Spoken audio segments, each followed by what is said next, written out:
नमस्कार दोस्तों, आज हम आपको बताते हैं कि रेफ्रिजरेटर के अंदर अगर डीफ्रॉस्टिंग का इशू आता है, हायर के रेफ्रिजरेटर के अंदर अगर डीफ्रॉस्टिंग का इशू आता है तो उसको कैसे सॉल्व करना है।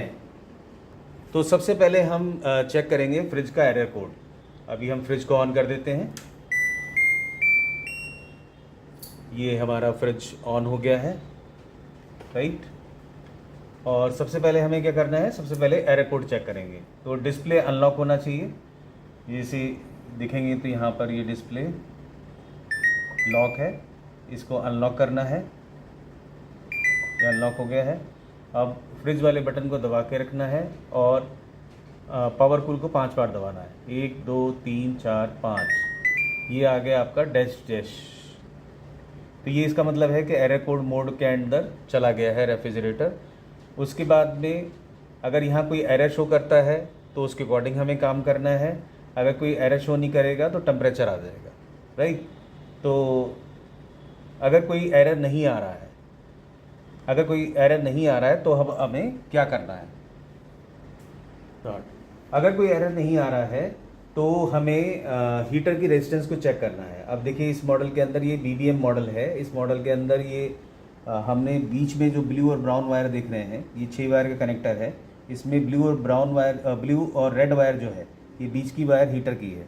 तो हमें सबसे पहले क्या करना है, इसकी रेजिस्टेंस को चेक करना है। तो इसको हम रेजिस्टेंस पे लेंगे। ये देखिए, इसकी रेजिस्टेंस आ रही है 343 ओम्स।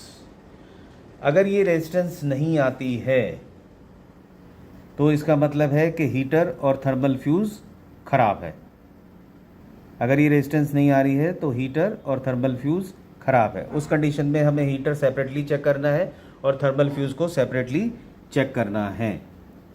अगर खाली हीटर ख़राब है तो खाली हीटर चेंज करना है। अगर थर्मल फ्यूज़ ख़राब है तो साथ में डिफ्रॉस्ट सेंसर को भी चेंज करेंगे, राइट। अब लेकिन जैसे आप देख रहे हैं, इसमें रेजिस्टेंस आ रही है तो इसमें हीटर भी ओके है, थर्मल फ्यूज़ भी ओके है। तो अब हम क्या करेंगे, मीटर को वोल्टेज पे सेट कर देंगे। AC पे ये हमने वोल्टेज पे सेट कर दिया है। और यहाँ पर आ जाइए, फ्रिज को हम डालेंगे टेस्ट टू मोड में। डिस्प्ले से लॉक है, इसको अनलॉक करना है। यहाँ से हमने अनलॉक कर दिया। फ्रिज वाला बटन दबा के रखेंगे और टर्बो आइसिंग का बटन 5 बार दबाएंगे। 1 2 3 4 5। ये आ गया टेस्ट 1। हमें जाना है टेस्ट 2 में। तो लॉक का बटन को एक बार प्रेस करेंगे, ये टेस्ट 2 में आ गया है। अब यहाँ देखेंगे कि वोल्टेज आई या नहीं आई। अब ये देखिए, टेस्ट 2 में यहाँ पर हीटर की वोल्टेज आ गई, राइट। अब वोल्टेज आ गई है तो PCB ओके है। अभी देखा, इससे आपने वोल्टेज चली गई तो आप देख रहे हैं कि यहाँ पर हमारा कोई आइस फॉर्मेशन नहीं है, तो कुछ सेकंड में ही सप्लाई बंद हो जाएगी। अगर यहाँ पर आइस होती है और अगर आप यहाँ पर आइस होगी तो इसको कम से कम तब तक चलना चाहिए जब तक पूरी बर्फ़ मेल्ट नहीं हो जाती या +10 डिग्री टेम्परेचर नहीं आ जाता।